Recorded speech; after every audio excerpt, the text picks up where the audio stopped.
Welcome back to Missing. I am Tim here today with Lance. Lance, how are you today? I'm doing pretty well today, Tim. I hope all the listeners out there are doing fantastic. I'm a little frustrated, though, because of this upcoming episode that we're about to air, mostly due to the lack of information on this unfortunate individual who's missing.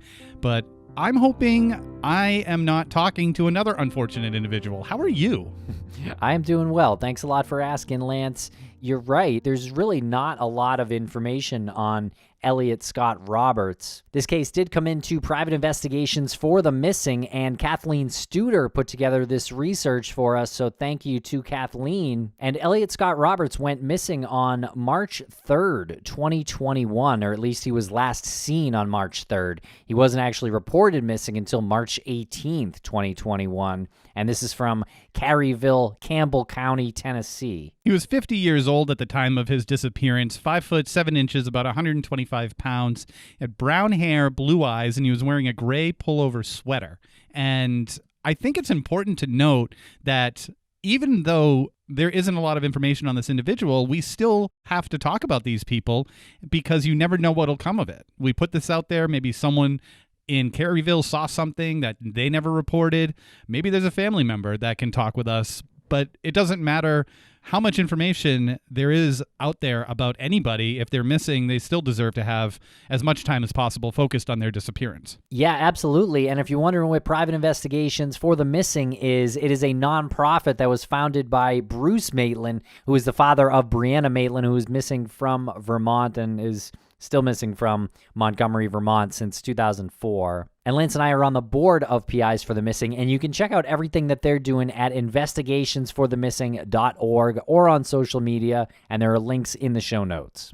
And during this interview, we talked a little bit about the town of Caryville, and I just want to give a quick bit of information about this town, because when we went on a Google Earth view of it, where he disappeared was so striking to me. And when we were off air, I was thinking I probably should be recording this, and I had just never seen an area like that. There were the cabs of semi-trucks off to the side of the road with a bunch of vegetation growing out of it. Like the forest had sort of encapsulated these cabs of semi-trucks.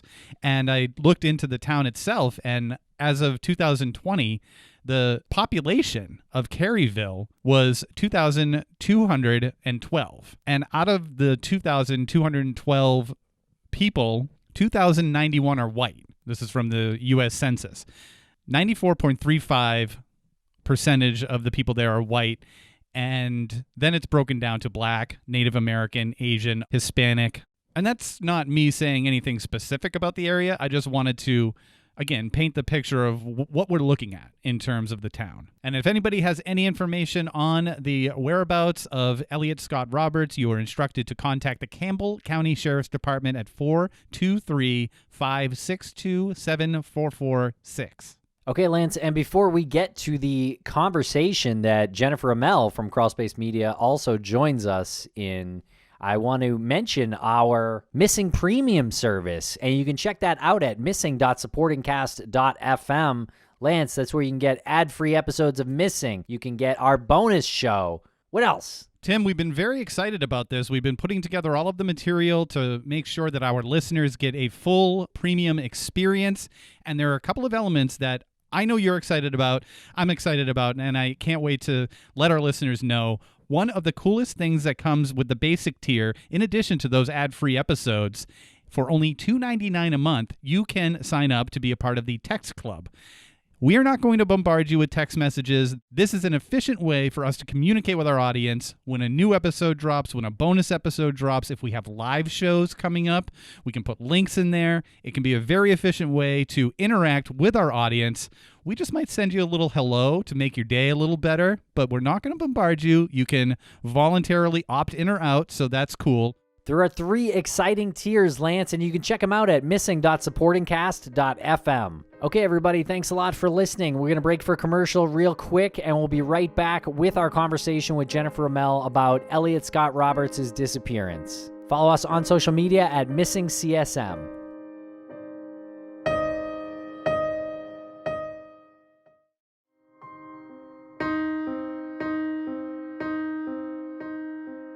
Welcome back to Missing, Jennifer Amell. How are you today? I'm doing well. Thanks for having me. I'm excited to talk about this case, and it always strikes me as so sad when we get these cases that come in. This is one that came in through private investigations for the missing, but there's so little out there. I think maybe a collection of 3 articles in total about Elliot Scott Roberts. And it just makes me like that much more determined to cover these cases on here on Missing, to help raise that profile and get the word out about these missing people that just kind of fly under the radar, you know? Well said. And it really made me realize that the reason why we keep getting these missing person cases that have very little out there is because we're getting them through the nonprofit. Those are coming to us from family members because their missing individual does not have a lot of information out there. So really, we're kind of like the front line of bringing it from like a couple of articles to a piece of audio that'll live forever in podcast form. Not trying to pat ourselves on the back, but I didn't even think about it until you just said that line, and it made me realize how often we say that line, that there's not a lot of info out there. And if there is a lot of info out there on a particular missing person, it's probably not coming to private investigations for the missing. Yeah, totally. And I also get like why other shows don't necessarily devote an entire episode to these cases, because the information is so sparse. And then you get into the territory of speculating and that sort of stuff, which we try not to do. We do that more on Hidden Opinions, but it shouldn't stop us from covering these cases, because I think it's so important that it reaches the right people who may have seen this individual, who might have more information, who might not have known they had information on him, and who might then go to the police with that information, and maybe it could lead somewhere. It's hard to turn down anyone who asks for coverage, especially a family member who has a loved one who is missing and there's not much coverage. And so the case of Elliot Scott Roberts is one of those cases. He was last seen March 3rd, 2021 in Caryville, Campbell County, Tennessee. And he was reported missing on March 18th, 2021. So in addition to not having a lot of coverage out there, this is a pretty recent case, about a year and a half since he's been missing. And at the time of his disappearance, he was 50 years old, 5'7", about 125 pounds, blue eyes, brown hair. He was wearing a gray pullover sweater.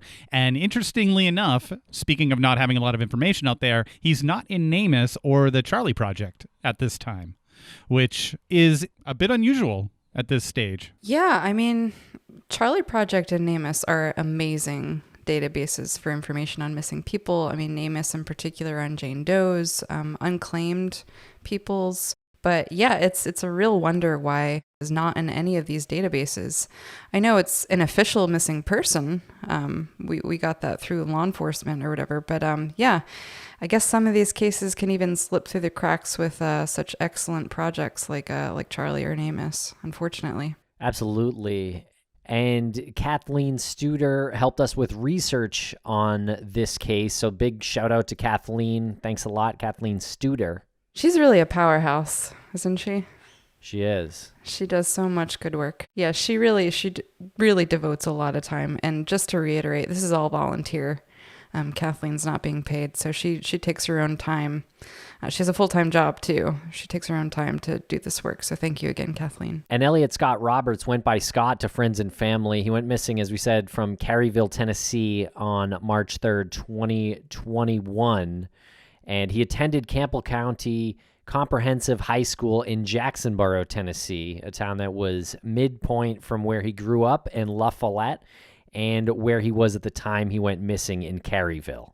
And unfortunately, this school is known for an incident in 2005 where a student, Kenneth Bartley Jr., apparently brought a gun to school and shot and killed the assistant principal named Ken Bruce and wounded 2 other school administrators. So it was a school shooting that, unfortunately, this particular high school that he went to school at is known for. Yeah, I think that's important to note, because if you search, Scott Roberts' case, that school does come up, and it's a little confusing that these 2 incidents occurred, but, super far apart. I mean, Scott was, 49, 50 when he went missing?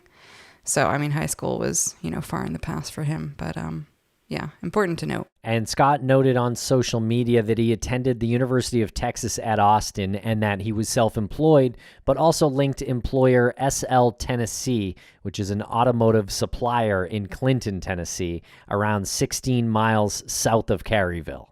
And family-wise, Scott has many family members in the area, siblings, nieces, nephews. Several family members are vocal on social media about their battles with addiction.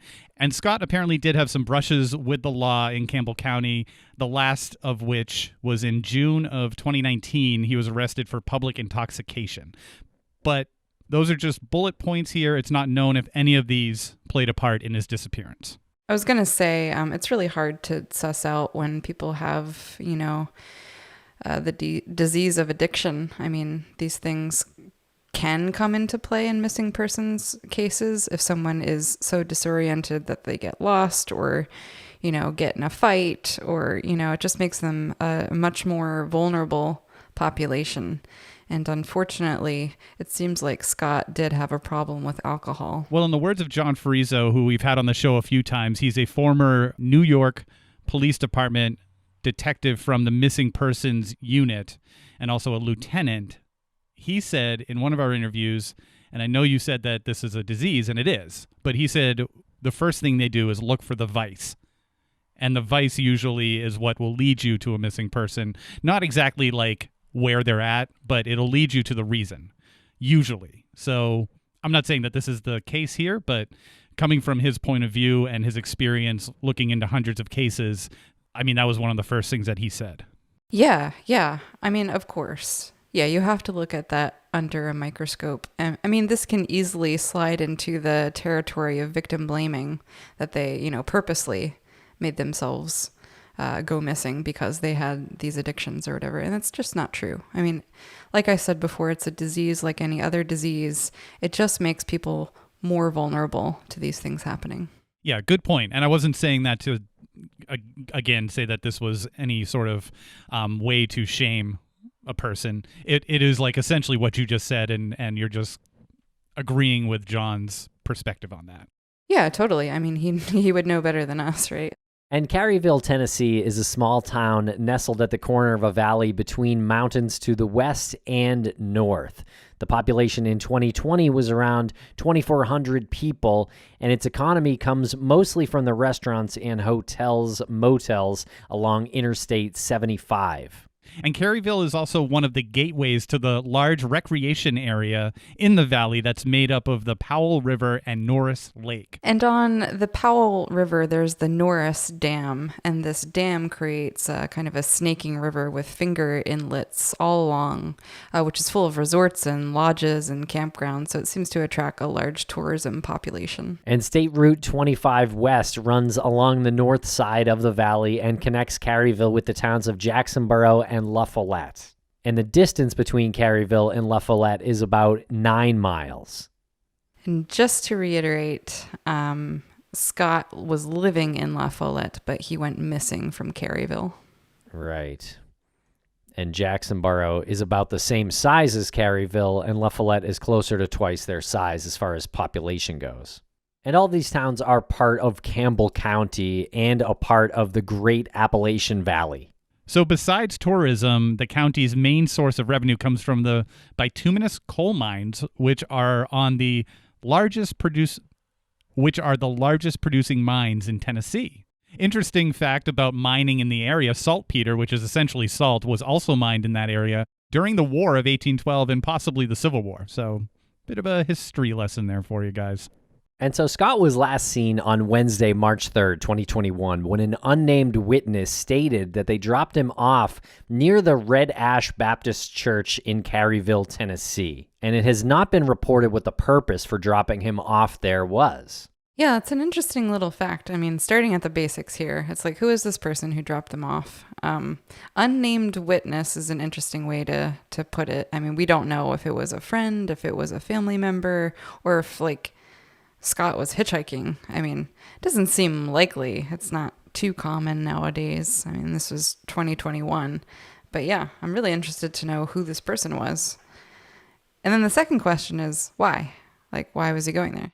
Right. Additionally, according to the website, the church doesn't have any active services that happen on a Wednesday anyway. It just Sundays and Tuesdays. So perhaps it was just a open parking lot that was convenient. Potentially, or maybe he worked there in some capacity, like either volunteering. I know people go to the church all the time. The church is used for a lot of services. Sometimes they have soup kitchens out of it. Sometimes they collect materials in a thrift store to give to the poor. But yeah, I wonder. Maybe he was cleaning the church. Who knows? And the Campbell County Sheriff's Department says that he was reported missing by his brother on Thursday, March 18th, 2021. So I wonder if it was typical for them to go over 2 weeks not speaking. It must have been. Yeah. I believe Scott lived alone. Not entirely sure. But it seems like if he was living with another person, that they would have alerted someone that Scott never made it home, at least in a day or two, But 2 weeks is quite a long time. And the Sheriff's Department and LaFollette Rescue Squad searched for Scott on foot in the area that he was last seen, as well as by air on Tuesday and Wednesday, March 23rd and 24th of 2021. So pretty soon after he was reported missing. So he's reported missing. I don't know how that works. Like, do they immediately start searching, or is there some sort of like preliminary, I don't know, knocking on doors that isn't really searching type business that happens? Yeah, I'm sure the investigation was like somewhat underway by the time the search party started. Seems like there's probably a little bit of just waiting, to see if the missing person shows up at first, sort of organizing things. Now, there are a lot of woods around this church, so I don't know exactly where they searched, but it would take a big search group to cover all this ground, the ground that Scott could have gotten to. Yeah, definitely.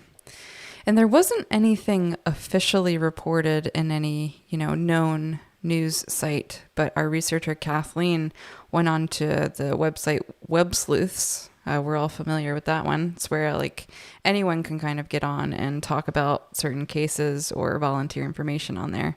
And it is anonymous too. Like people have handles that disguise their identity. So there was a Web Sleuth post about this case stating that in those woods around the church, a shirt, pants, and a wallet were found. But there was no, kind of confirmation that it belonged to Scott. And was it mentioned that the person who posted that might have been part of the search and rescue team? I don't think they elaborated too much on who they were or how they knew this information. But maybe they're local to the area. I don't know. And it was like word of mouth. That happens in like small towns and missing persons cases. Like people talk, and maybe it's not reported to the media as fact by the police department or by witnesses, but it's just kind of the talk of the town. And interestingly enough, there's a small creek that runs on one side of the church, like across the street, and there's also railroad tracks behind the church. Yeah. So interesting. Yeah. Without knowing the reason Scott wanted to get dropped off there, it's tough to say what his mentality was or what his headspace was at that moment, because there is just a lot of vast woods behind that church. And as you mentioned, Lance, the train tracks that you could potentially hop on a train or just, wander down. And there's also the Cove Creek across the street from the church. And I wonder what that train track, I wonder what that the purpose of that was. Is that like a commuter rail, or is that more like a cargo? I think it's striking me as more of a cargo freight train. Yeah. Is it abandoned? So I did a quick search online.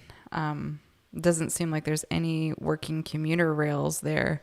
And additionally, if you like try to plot out a route on Google Maps, you can like select for a train, and there's no known routes there either. So it's either a freight train that's not listed, or it's like you said, Tim, and it's abandoned. It does appear to be abandoned.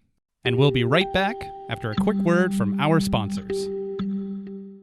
Thanks to our sponsors, and now we're back to the program. Well, the weather on the day that Scott went missing was cool, with temperatures reaching 62 degrees Fahrenheit and dipping as low as 26 degrees. There was no rain and the winds were minimal. These temperatures were not ideal, though, for someone to remain outside for long periods of time without proper clothing. Yeah, it raises the question, like, did he get disoriented? Did he walk into the woods? Did he, succumb to exposure of some sort? And we do know from like past cases, like if you have a vast area to search, or if it's dense with overgrowth or woods, it's quite easy to miss somebody who might be in those woods and deceased. You'd like to think they, searched very diligently, but it's still possible you could miss him. I just want to circle back real quick on this anonymous witness, or this unknown witness who said that he got dropped off there. We have no other information on that. Like, did this come from the police, or did this come from some sort of surveillance or something? Not really sure. I mean, that was what was reported in the news articles.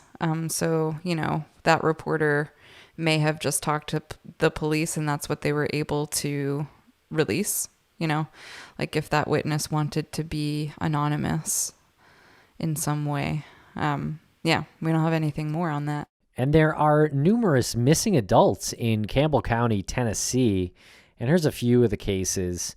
On March 19th, 2021, a man was reported missing from Caryville, a different man. His name is Ryan McCamey, and he was last seen March 16th near the Shady Cove area. And the Campbell County Sheriff, in essence, had two missing persons searches going on at the same time in two different areas of Caryville. And on March 26th, they found the body of Ryan in the same area he went missing in and determined that foul play was not suspected in his death. Yeah, that's interesting.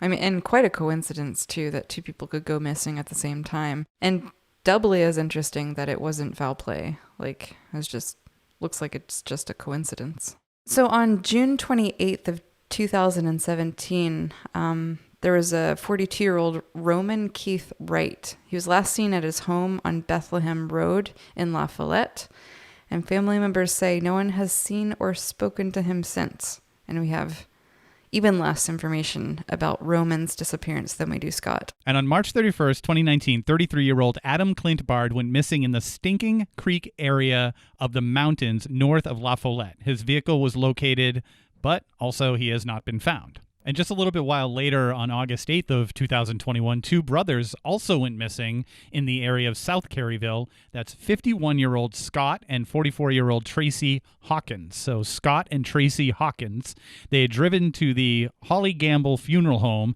and parked across the street that morning to go ginseng hunting.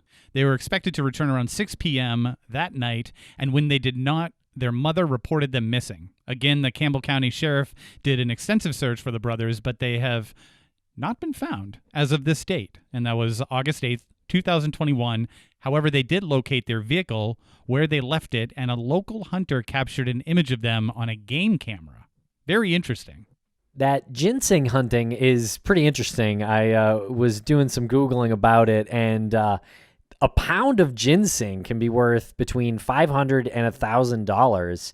And some reports of a ginseng root being sold for almost $20,000. So this is kind of a lucrative hunt, but also dangerous and illegal. Yeah, I had no idea about this kind of like black market for ginseng root. That's crazy. Me either. It reminds me of truffles. Like that's a harrowing kind of thing to go hunting for.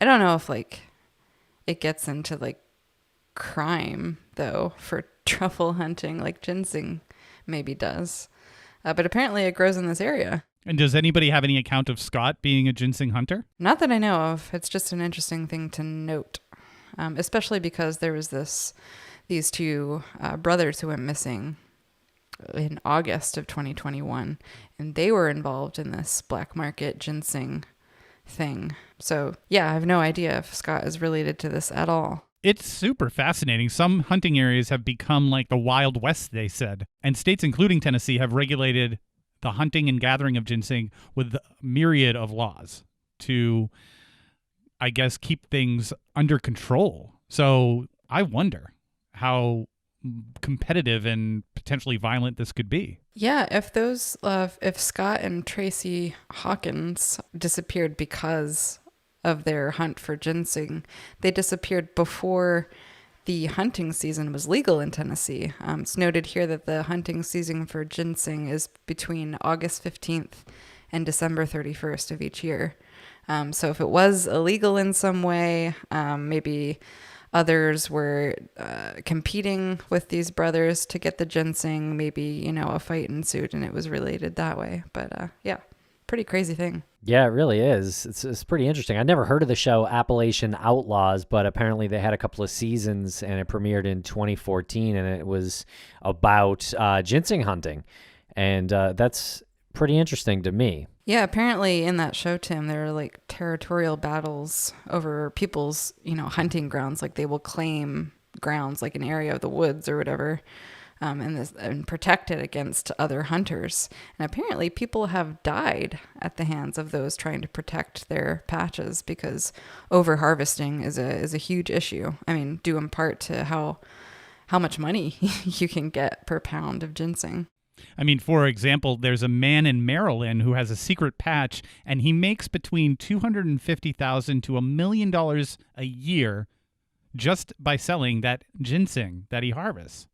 This is an amazing, lucrative economy I've never heard of. But we do know that at the time of Scott's disappearance, ginseng would not have been coming up yet in the woods around the church he was last seen at, so I guess we have to potentially eliminate that as a possibility. Yeah, I guess so. It's just an interesting thing to note. He, I guess, may not have known that it wasn't there yet, or maybe it did pop up a little early and word in town spread. It's hard to say, but I have no idea if he was actually hunting for ginseng or not.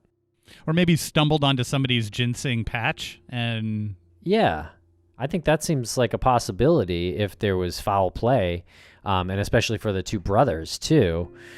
But also, you're out in the wilderness. Like, there's a lot of things that can happen. You can sprain an ankle accidentally, and you can be in real trouble out there. Yeah, very true. Well, there is very, very little information on this unfortunate individual, and that just makes me kind of feel for his family and friends. They just don't have anything to go on.